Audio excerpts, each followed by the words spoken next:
क्या होता है जब हम भगवान से निरंतर प्रार्थना करते हैं। जौनपुर में रामलग्न नाम के एक ब्राह्मण रहते थे। वो अपने माता पिता के इकलौते पुत्र थे। उनके पिता सत्यनारायण जी काशी में पढ़े हुए एक विद्वान थे। उनकी माता भी भगवान की अनन्य भक्त थी। उन्होंने रामलग्न जी को सीताराम का कीर्तन सिखाया और प्रतिदिन भगवान की बहुत सुंदर सुंदर कहानियां भी उन्हें सुनाया करती थी। जब वे 8 वर्ष के थे, एक दिन कुछ डाकू उनके घर पर आ गए। उस समय उनके पिता दूसरे गांव गए हुए थे, तो घर में केवल रामलगन और उनकी माता ही थे। गर्मी के दिन थे, इसलिए सभी दरवाजे खुले हुए थे और दोनों माता पुत्र आंगन में बैठे हुए थे। उनकी माता उन्हें हनुमान जी द्वारा लंका दहन की कथा सुना रही थी। उसी समय अचानक 15 से 16 डाकू घर में घुस आए और उनके हाथों में शस्त्र थे। इतने सारे डाकुओं को देखकर उनकी माता डर गई, पर रामलगन ने कहा, मां, आप क्यों डर रही हो?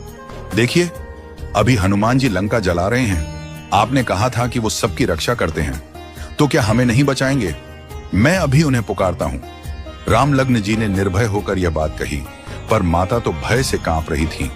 डर के मारे वे हनुमान जी को पुकारना ही भूल गईं। जब मां चुप रही तो रामलग्न ने स्वयं हनुमान जी का स्मरण किया और शरणागति से पुकारा, हे हनुमान जी, मेरे हनुमान जी, हमारी रक्षा कीजिए। हमारे घर में बहुत सारे लोग डंडे हथियार लेकर घुस आए हैं। मेरी मां बहुत डर रही हैं। पिताजी घर पर नहीं हैं। आप जल्दी आइए, लंका बाद में जलाइए, पहले हमारे घर आइए।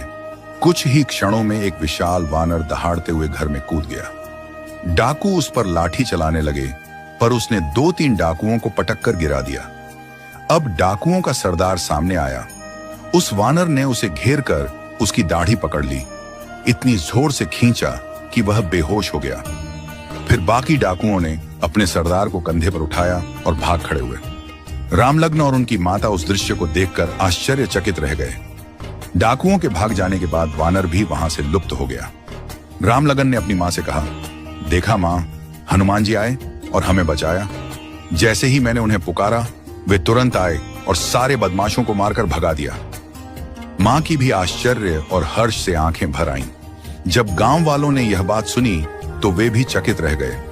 रामलगन की माता ने बताया कि उन्होंने इतना बड़ा और बलशाली वानर पहले कभी नहीं देखा था। 2-3 दिन बाद पंडित सत्यनारायण जी भी घर लौटे।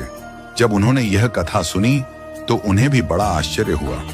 डाकुओं के चले जाने का आनंद तो था ही, पर सबसे बड़ा आनंद इस बात से था कि स्वयं हनुमान जी ने पधार कर घर को पवित्र किया और उनकी पत्नी तथा पुत्र की रक्षा की। वो पहले से ही भगवान पर श्रद्धा रखते थे, लेकिन अब उनकी भक्ति और भी प्रगाढ़ हो गई। उन्होंने अपना सारा सांसारिक काम छोड़